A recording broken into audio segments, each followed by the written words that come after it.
وہ کہتے ہیں کہ میری خواب میں یا ظاہراً مجھے ایک جن آ کے کہا کرتا تھا کہ جا کے نبی پاک صلی اللہ علیہ وسلم کا کلمہ پڑھ لے۔ ایک دفعہ بھی کہا، دو دفعہ بھی کہا، تین دفعہ بھی کہا۔ پھر میں سمجھ گیا کہ یہ صرف وہی خواب ہی نہیں ہے، اس میں کوئی اشارہ ہے، کوئی حقیقت ہے۔ جن کہتا تھا۔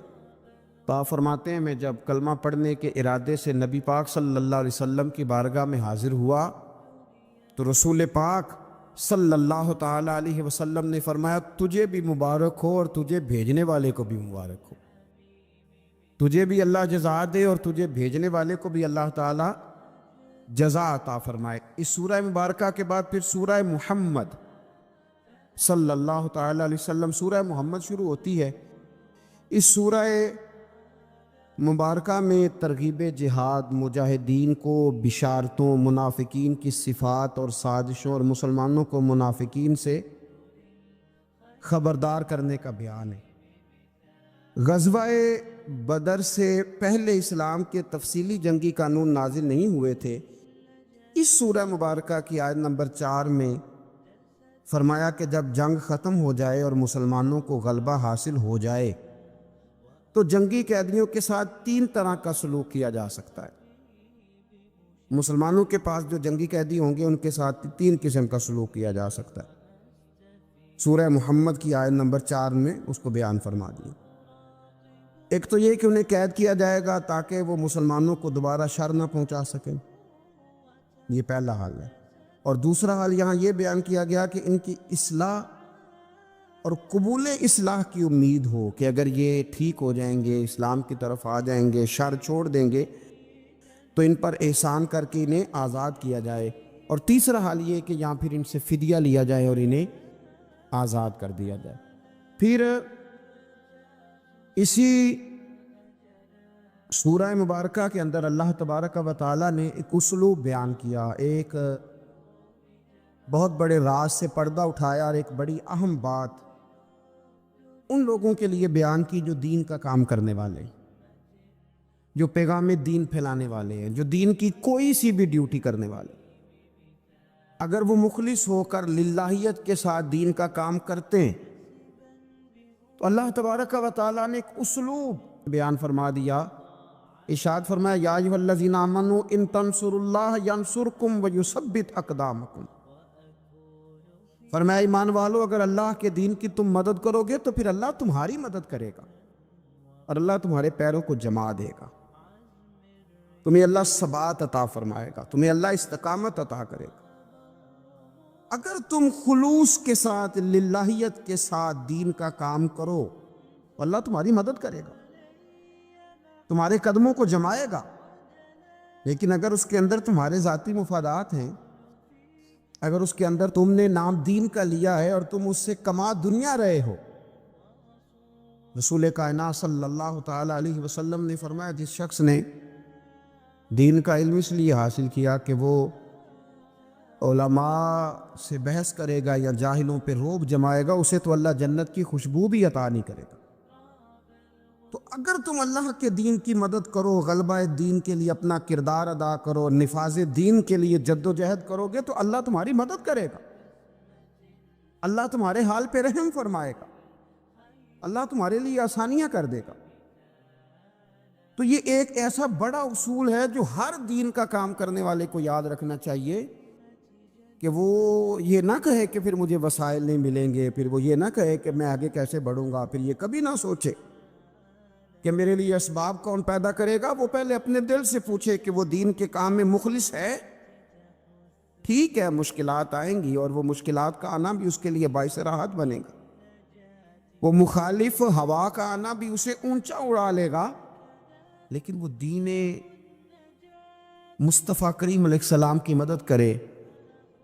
آج اس دور کا ایک یہ بہت بڑا نازک معاملہ ہے کہ لوگ اپنے خاندان کے لیے، قوم، قبیلے، علاقے، ملک، ملت کے لیے بڑا کچھ کرتے ہیں، لیکن وہ میٹنگ ہال کہاں گئے جہاں صرف دین کے عروج اور بقا کے لیے میٹنگیں ہوا کرتی تھی۔ آج لوگ ذاتوں کے عروج کے لیے بہت بڑے بڑے اجتماعات منعقد کر رہے ہیں، لیکن ضرورت ہے آج ان بڑے بڑے اجلاسوں کی، ان بڑے بڑے اجتماعات کی کہ جس میں عروج دین کے لیے بات کی جائے، دین کو آگے لے جا کر کے بڑھانے کی کوشش کی جائے۔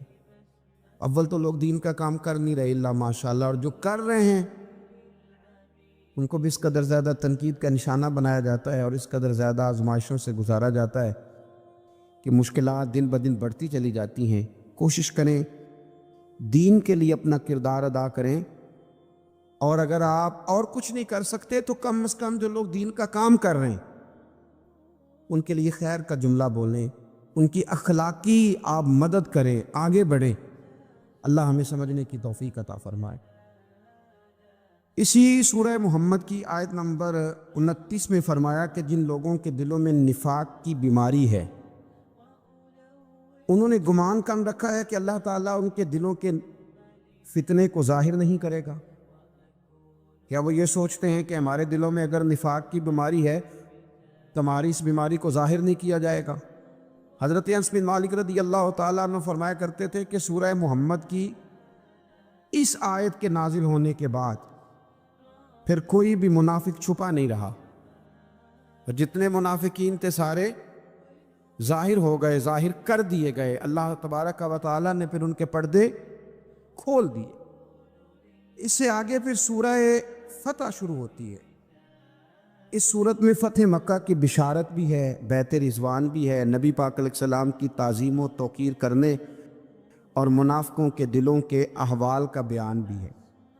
اسی سورہ مبارکہ کے اندر اللہ تبارک و تعالیٰ نے ارشاد فرمایا کہ انا ارسلناک شاہدا و مبشرا و نذیرا، اے محبوب بے شک ہم نے آپ کو گواہ بنا کے بھیجا ہے، خوشخبری دینے والا اور ڈر سنانے والا بنا کے بھیجا ہے۔ یہ شانیں آپ کو دی ہیں لتؤمنوا باللہ ورسولہ، تاکہ لوگ اللہ پہ بھی مان لائیں اور اللہ کے رسول پہ بھی مان لائیں، وتوزروہ وتوقروہ، اور اے محبوب علیہ السلام پھر وہ آپ کی تعظیم اور توقیر کریں، وَتُسَبِّحُوهُ بُكْرَةً وَأَصِيلًا، پھر صبح و شام وہ اللہ کی پاکی کا بیان کریں۔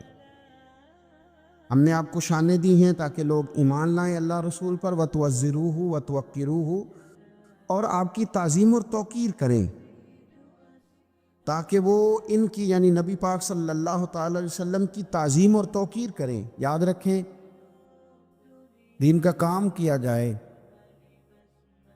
دین پڑھا جائے، لیکن استاد کی تعظیم نہ کی جائے۔ وہ کام ضرور ہوتا ہے لیکن اس میں لذت نہیں ہوتی، کام ضرور ہوتا ہے پر کیفیات سے خالی ہوتا ہے۔ صحابہ کرام علیہم رضوان دین کا کام بھی کرتے تھے، بڑی بڑی مشکلات میں بھی رہتے تھے، لیکن نبی پاک صلی اللہ تعالی علیہ وسلم کی تعظیم بھی انہیں ہمیشہ یاد رہتی۔ ہر موقع پر جنگ ہو، صلح ہو، امن ہو، گھر ہو، سفر ہو، حضر ہو، ہر موقع پر انہوں نے رسول کائنات صلی اللہ تعالی علیہ وسلم کی تعظیم کا خیال رکھا۔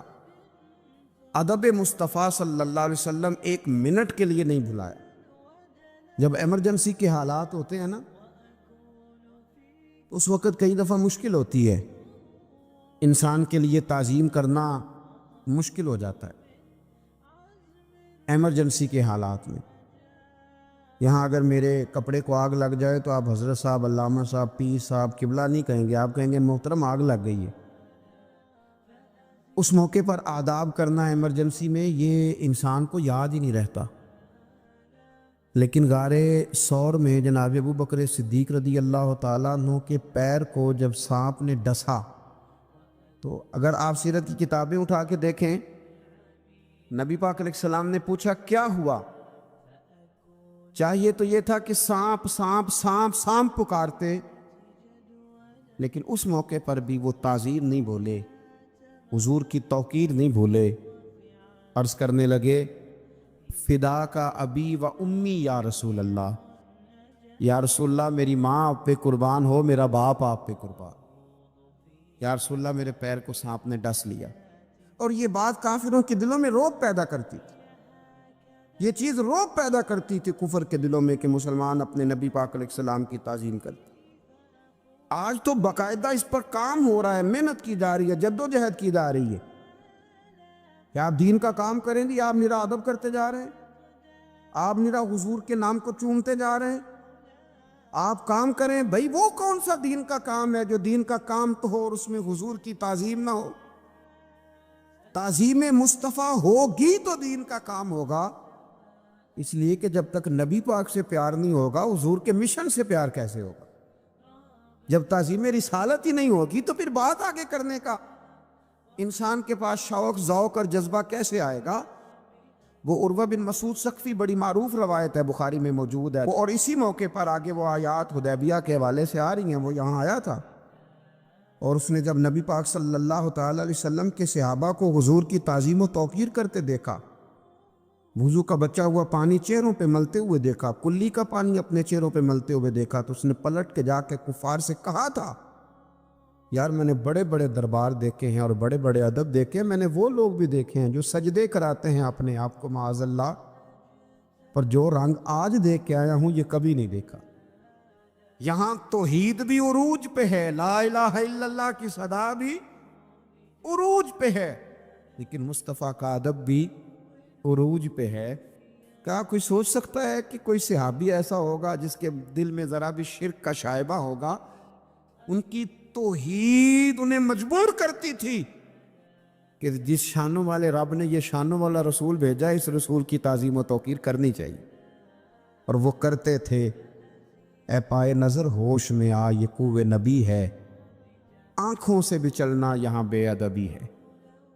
تو حضور کی تعظیم اور توقیر کو ہمیشہ ان لوگوں نے اپنے پیش نظر رکھا۔ آگے صلح حدیبیہ کے حوالے سے کچھ آیات آتی ہیں اسی سورہ فتح کے اندر۔ ہوا یہ کہ 1400 کے قریب صحابہ کے ساتھ نبی پاک صلی اللہ تعالی علیہ وسلم قربانی کے جانور لے کر احرام باندھ کر تشریف لے گئے عمرے کے ارادے سے، اور جب مقام حدیبیہ پر پہنچے تو کفار مکہ نے یہ پروگرام بنا لیا کہ کسی بھی صورت ہم اس قافلے کو مکے میں داخل نہیں ہونے دیں گے۔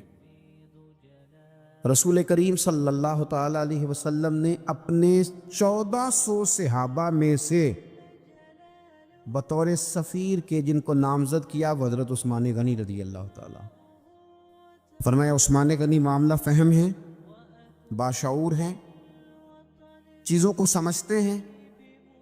دیکھیے حضور کی نظر انتخاب حضرت عثمان غنی پہ پڑی، حضور صلی اللہ علیہ وسلم نے انہیں بھیجا، فرمایا جا کے قریش کو، کفار کو، مکے کے لوگوں کو، سرداروں کو یہ بتلاؤ کہ ہمارا مقصود لڑائی کرنا نہیں ہے، ہمارا مقصود مکے پہ چڑھائی کرنا نہیں ہے، ہمارا مقصود فقط اور فقط عمرہ کرنا، عمرہ کریں گے اور واپس چلے جائیں گے۔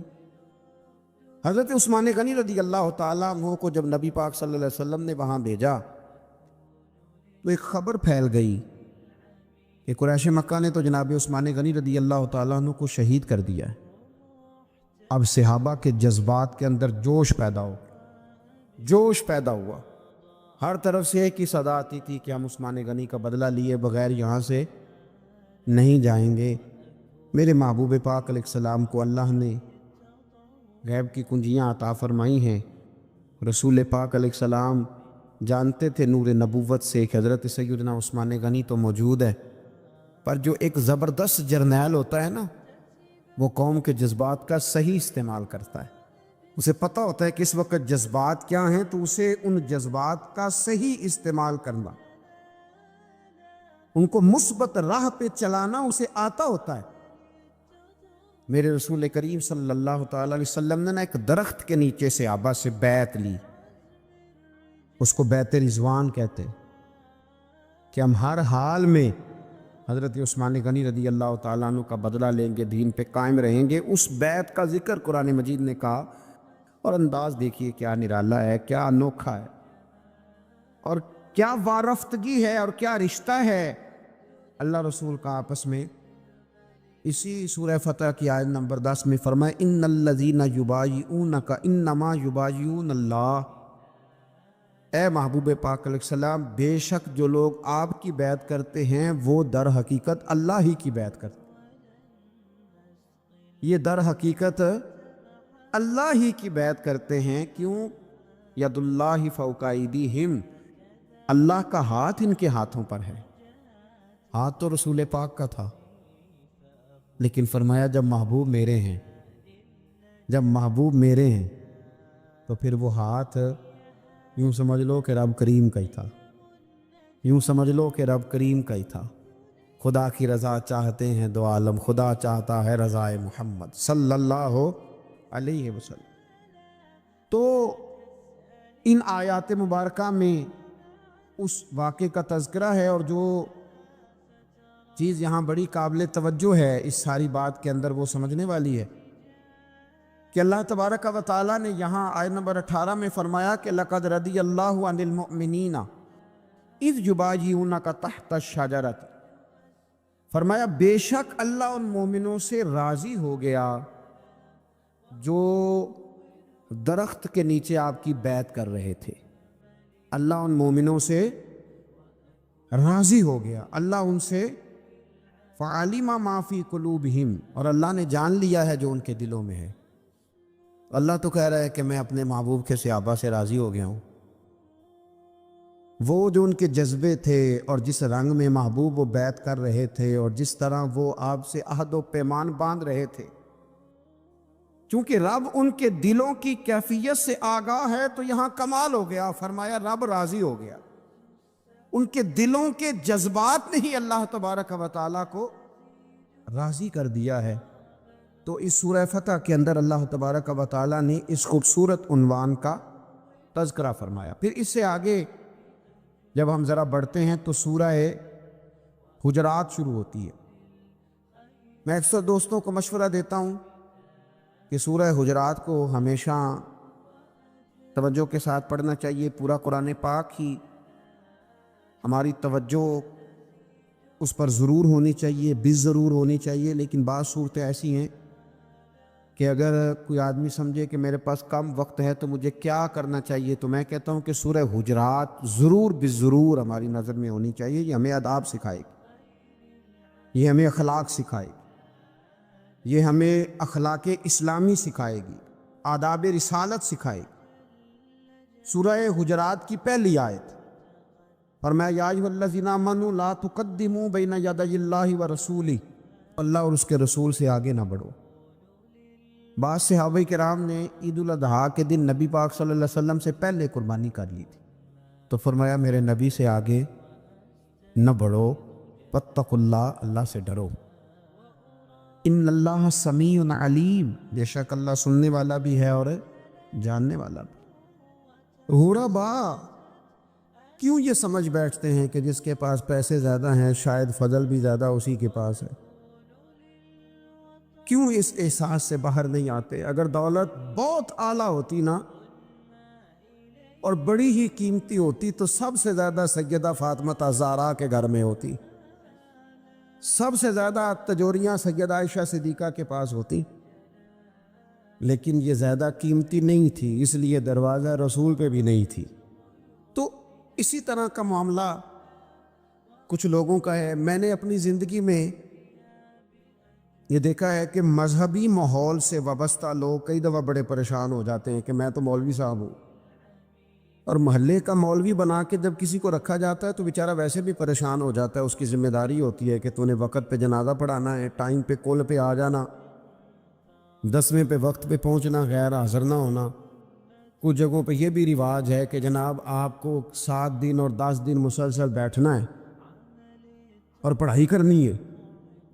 وہ آہستہ آہستہ آہستہ آہستہ بچے احساس کا شکار، یعنی قرآن شریف پڑھنے والے بچے اور کتاب و سنت کی تعلیم حاصل کرنے والے بچے، لیکن انہیں یہ کہا جاتا ہے کہ چلو فلانی جگہ قرآن پاک پڑھنے چلتے، قرآن پڑھنے جا رہے۔ قرآن انقلاب کی کتاب ہے، قرآن بندے کو عروج دیتا ہے، لیکن ان بچوں کی ذہنی ساخت یہ بنائی جا رہی ہے کہ چلو قرآن پاک پڑھنے چلتے ہیں، وہاں بریانی ملے گی کھانے کو، گوشت ملے گا کھانے کو۔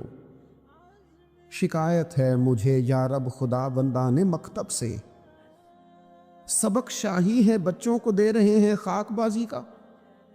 اتنی چھوٹی جب آپ کسی کی سوچ بنا دیتے ہیں تو پھر وہ آپ کہیں کہ وہ انقلاب برپا کرے، وہ کوئی بڑا کارنامہ سر انجام دے، یہ ہوتا نہیں، ممکن نہیں ہوتا۔ جب آپ آہستہ آہستہ کر کے احساس کمزوری کے نیچے دبتے چلے جاتے ہیں، دبتے، حالات خراب ہو جاتے ہیں۔ ہمارے بزرگ ہمیں کہا کرتے تھے کہ مولوی ہونا کوئی تانا ہے، اور ہم نے حالات بدلتے دیکھے۔ ایک ٹائم ایسا تھا کہ مولوی ہونا لوگ تانا سمجھتے تھے، ہمیں بھی کہتے ہیں مولوی صاحب ادھر آئیں۔ آپ کو دیانتداری سے کہتا ہوں، ہم نے وہ دور بھی انجوائے کر کے گزارا ہے۔ جے کسی ایک باری مولوی آکھے تو انہوں آکھے یار کوئی پریشانی والی گل ہے، شکر ہے اسی مولوی ہیں، یہ کوئی پریشانی ہے؟ آپ کیوں پریشان ہو گئے؟ مولوی کسی تانے مینے کا نام ہے۔ اور پھر وہ جو کل تک کہہ رہا تھا نا کہ او ہو تسی تو مولوی بن گئے ہو، پھر ہم نے وہ دور بھی دیکھا۔ اس نے کہا یار 2 منٹ کھڑا ہو، تیرے ساتھ تصویر بنانی ہے۔ وہ دور بھی دیکھا، یہ دور بھی دیکھا۔ تھوڑا سا نا اپنی زندگی کے اندر خودداری، عزت نفس، وقار، اسلام عروج دیتا ہے بندے کو۔ مسلمان تیزی سے دبتے چلے جاتے ہیں، دبتے چلے جاتے ہیں۔ ملک شام کا بندہ آ گیا حضرت عمر کو ملنے، اس نے آتے ہی پوچھا تمہارے بادشاہ کا محل کہاں؟ انہوں نے کہا جی ہمارے بادشاہ کا محل نہیں ہوتا۔ ہمارے ہاں لوگوں نے سمجھ لیا نا کہ روب شاید کپڑوں کا ہوتا ہے، روب شاید گاڑیوں کا ہوتا ہے، بنگلوں کا ہوتا ہے، بہت بڑی کوٹھی کا روب ہوتا ہے۔ اور نہیں بھائی، روب تو بندے کے کردار کا ہوتا ہے، اس کے افکار کا روب ہوتا ہے، روب اس کے اونچے خیالات کا ہوتا ہے۔ کہاں ہے آپ کے بادشاہ کا محل؟ تو نے کہا محل شہل تو کوئی نہیں، مسجد میں ہوں گے امیر المومنین۔ بندہ کہتا ہے میں سوچ میں پڑ گیا کہ جس کے نام سے میرا بادشاہ کانپتا ہے وہ مسجد میں ہوگا۔ گن میں نہیں کوئی نہیں، ہٹو بچوں کوئی نہیں، ادھر ادھر ہی کوئی نہیں، پہرے دار ہی کوئی نہیں۔ مسجد میں جا کے پوچھا جناب عمر، کہنے لگے ادھر ہی تھے۔ کدھر ہیں بھائی حضرت؟ وہ کدھر ہیں؟ کدھر ہی تھے؟ کہنے لگا میں حیران ہو گیا، یہ بادشاہ کی بات ہو رہی ہے۔ ایک صاحب کہنے لگے وہ کھجوروں کے باغ کی طرف جا رہے تھے، کہتا میں کھجوروں کے باغ میں گیا تھا، ایک بندے سے پوچھا امیر المومنین، کہنے لگا وہ سامنے کی طرف جا رہے تھے، ادھر گیا۔ ایک بندے سے پوچھا کہاں ہے وہ شخص، اس کی 24 لاکھ مربع میل پہ حکومت ہے؟ کہاں ہے وہ شخص جو مدینے میں بیٹھ کے نعرہ لگاتا ہے تو کیسر و کسرا کانپ جاتے؟ وہ بندہ کدھر ہے کہ جس کی بات جگہ جگہ ہوتی ہے، جس کا تذکرہ سنا ہے کہ اسے دیکھ کے شیطان بھی رستے بدل جاتا ہے؟ انہوں نے کہا وہ دیکھ رہے ہو کھجور کے درخت کے نیچے کنویں کے ساتھ مٹی کا ڈھیلا تکیے کی جگہ رکھ کے وہ جو تامت باندھے کرتا پہنے سویا ہے وہی تو فاروق اعظم ہے۔ وہ شخص کہتا ہے عمر سوئے تھے۔ شیر سویا بھی ہو تو اس کا روب ہوتا ہے، شیر جو ہوتا ہے، شیر کبھی سو بھی جائے نا تو لوگ پھر بھی خوف کھاتے ہیں، اور اس کے جاگنے کا خوف کھاتے ہیں کہ یہ کہیں جاگ نہ جائے۔ شیر جو ہوا، کہتے ہیں حضرت عمر سوئے تھے اور میں قریب گیا تو میرے وجود پہ روب طاری ہو گیا، روب، اور میری زبان سے بے ساختہ یہ جملے نکلے کہ عمر تو انصاف کر کے سویا ہے نا، تو مٹی کے ڈھیلے پہ بھی تجھے سکون کی نیند ہے۔ خودداری، وقار، عزت، یہ احساس کمتری سے باہر نکلیں۔ ہم نے اپنے بچوں کو مسل ڈالا ہے، وہ تسی ماڑے دے بچے ہو، تسی تو نہیں نہ آگے جا سکتے، وہ اسی غریب لوگ ہیں، بیٹے تو فلانے کے ساتھ نہ جایا۔ ہم نے اپنے بچوں کی خواہشات تباہ کر دی، کمزور کر کے رکھ دیا، انہیں بار بار سکھایا ہم نے۔ خوددار تھا وہ باپ جس کی تھوڑی سی آمدن تھی، پر وہ گرمیوں میں اپنے پتر سے کہتا تھا پتر بڑھولے میں دانے ڈال دیے ہیں، تمہاری ماں نے مرتبان میں اچار ڈال دیا ہے، لو اب ساری گرمیاں پرواہ کوئی نہیں۔ وہ خوددار لوگ تھے۔ لیکن آج یہ دین غالب ہونے کے لیے آیا ہے، مسلمان نے غالب ہونا ہے۔ یہ تھوڑا اپنی ذات سے اٹھ کر جب سوچے گا نا، بڑی بات کرے گا، بڑی سوچ پیدا کرے گا، بڑا اس کا مزاج ہوگا، کھلا اس کا دل ہوگا، تو پھر نا یہ ذرا سر اٹھا کے جیے گا۔ قرآن مجید کی جو آیت کریمہ میں نے تلاوت کی، اللہ کریم نے فرمایا هو الذی ارسل رسولہ بالہدی ودین الحق، فرمایا وہ قادر مطلق ہے جس نے اپنے رسول کو ہدایت اور حق دے کے بھیجا ہے۔ دو چیزیں دے کے بھیجا ہے، ہدایت اور حق، کتاب ہدایت اور حق حضور لے کے آئے۔ کس لیے بھیجا ہے؟ کہ نیرا تسبیح پڑھیں اور سو جائیں؟ نیرا جناب عبادت کریں اور آرام کریں؟ نیرا جناب تلاوت کریں اور آرام کریں؟ نا، هو الذی ارسل رسولہ بالہدی ودین الحق، وہ رب ہے جس نے اپنے نبی کو، اپنے رسول کو ہدایت اور حق دے کے بھیجا ہے۔ کیوں؟ کہ لیظہرہ علی الدین کلہ، تاکہ اس دین کو تمام دینوں پر غالب کر دے، اس کو غالب کرے، ہر دین پر یہ دین چھا جائے۔ وَلَوْ کَرِہَ الْمُشْرِكُونَ، اگرچہ مشرکوں کو یہ بات بری ہی لگے، ناپسند آئے، کسی کو نہیں آتی۔ لِيُظْهِرَهُ عَلَى الدِّينِ كُلِّهِ، یہ دین غالب ہونے کے لیے آیا۔ غالب، تو نماز بھی پڑھ، عبادت بھی کر، لیکن یہ بھی خیال رکھ کہ دنیا میں نماز والے نبی کا نظام بھی قائم کرنا ہے۔ تیرے پاس میری مسجد نہیں ہونی چاہیے، حکومت بھی ہونی چاہیے۔ مسلمان کے ہاتھ میں میری تسبیح نہیں ہوگی، یہ انان حکومت بھی چلائے گا۔ اس کے اندر خودداری ہوگی۔ حضرت عمر تہجد بھی پڑھتے تھے اور سویرے حکومت بھی کرتے تھے۔ حضرت صدیق اکبر ساری رات مدینے والے کی یاد میں رویا بھی کرتے تھے، اور صبح اٹھ کر تلوار لے کر نبی پاک علیہ السلام کی ختم نبوت کے منکروں کے خلاف جہاد بھی کیا کرتے تھے۔ جب تک اپنے مزاج میں وہ شوق نہیں پیدا ہوتا کہ دین کو غالب کرنا ہے، جد و جہد کرنی ہے، کوشش کرنی ہے، بڑا سوکھا ہے ہمارے لیے بھی۔ آرام سے نماز پڑھیں، نفل پڑھیں، عبادت کریں، اور ویسے بھی اسے لوگ زیادہ بڑا پیر سمجھتے ہیں جس کی تسبیح زیادہ لمبی ہو۔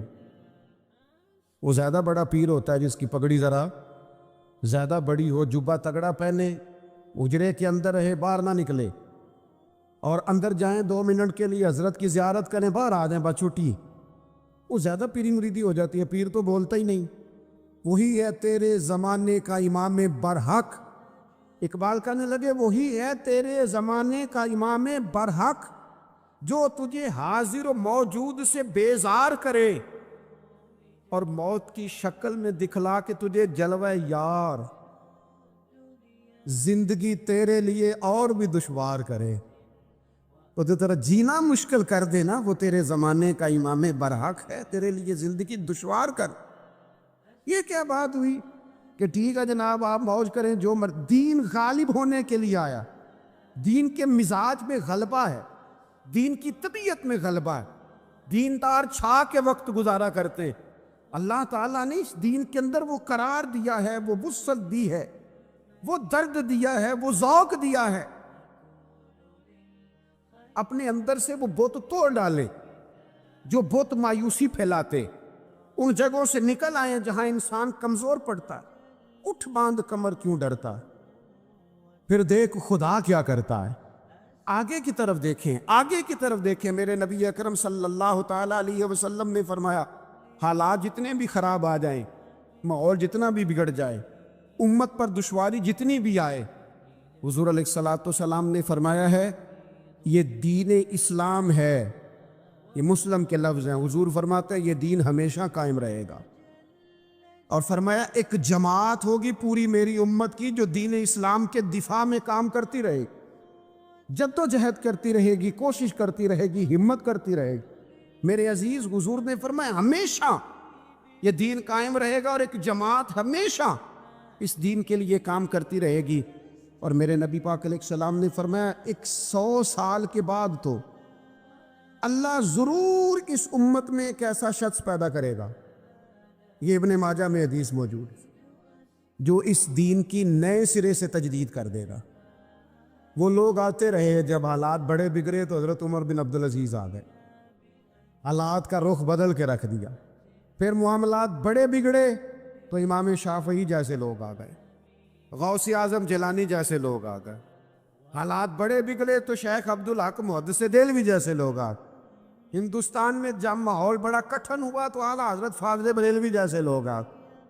ہر صدی کے سرے پر اللہ تعالیٰ ایک مجدد بھیجے گا، حضور کا وہ غلام دین کو نئے سرے سے تازہ کرے، دین کے چمن میں ہمیشہ بہار رہے گی، ہمیشہ نورانیت رہے گی، ہمیشہ نور علی نور رہے گا۔ یہ کام صرف کرنے کا کام کیا ہے؟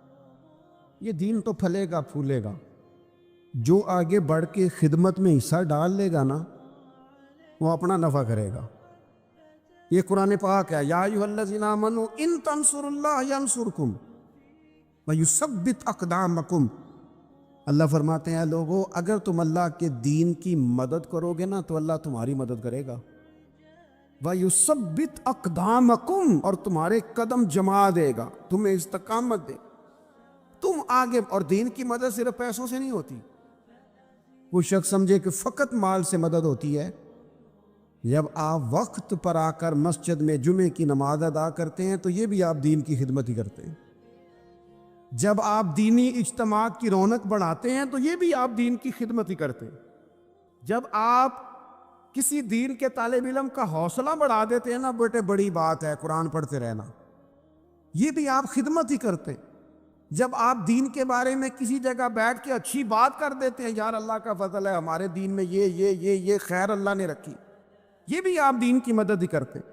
آپ کسی بھی جگہ کسی بھی حوالے سے دین کے لیے کوئی بھی پیغام دیتے ہیں, کوئی بھی بات کرتے ہیں, تو آپ دین کی یہ ساری خدمات دینیاں ہیں. یہ سارا درد ہے, یہ سارا ذوق ہے.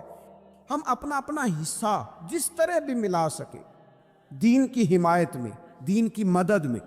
جہاں کوئی ایسی بات ہو رہی ہو وہاں ہم دفاع کے لیے کھڑے ہو جائیں. ہر شخص اپنے اپنے مقام پر دینی ابلاغ میں, دین کی تبلیغ میں اپنا کردار ادا کرے. ایک جملہ کوئی بول دے نا رسول پاک کے دین کی مدد میں, ایک جملہ, یعنی کسی کو صرف اتنا کہہ دینا کہ یار تو اپنے بیٹے کو, تیرے 5 بیٹے ہیں, ایک کو قرآن مجید کا عالم ہی بنا دے. تو کہہ کے چلا گیا اور تو تیری وجہ تجھے خبر بھی نہیں کہ شاید اس نے تیری وجہ سے اسے داخل کرایا ہے. لیکن وہ اگر آ گیا پڑھ گیا تو دیکھ تجھے اجر اللہ کتنا عطا فرمایا. آتا جملہ بول کے دین کے معاملے میں معاون بنے, کوئی خیر کا لفظ بول کے معاون بنے. ہم نہ ہمت نہیں کرتے, ہم کہتے ہیں وہ فلانا کرے گا, بڑا آدمی کرے گا, مولانا کریں گے, پیر صاحب کریں گے. اپنا اپنا حصہ, اپنی اپنی خیر. حضرت عمر نے بھی بڑا کام کیا ہے دین کی خدمت میں, پر سیدنا بلال کی خدمت کا کوئی انکار کر سکتا ہے؟ ڈیوٹی حضرت صدیق اکبر کی بھی زیادہ ہے, پر جناب سلمان فارسی کی خدمت کا انکار کیا جا سکتا ہے؟ ہر ایک نے کام کیا, ہر نقطے کا اپنا عروج ہے اپنی, اور یہ دین غالب ہوگا, غالب. یہ مت سمجھے تھوڑے سے حالات کمزور آئے ہیں اور تھوڑا سا مسلمان محکوم ہوئے ہیں مالی, اور اپنی کوتاہیوں کی وجہ سے ہوئے, اپنی غلطیوں کی وجہ سے ہوئے, اپنے اعمال کے سبب ہوئے, تو ڈر ڈر کے نہ جئیں.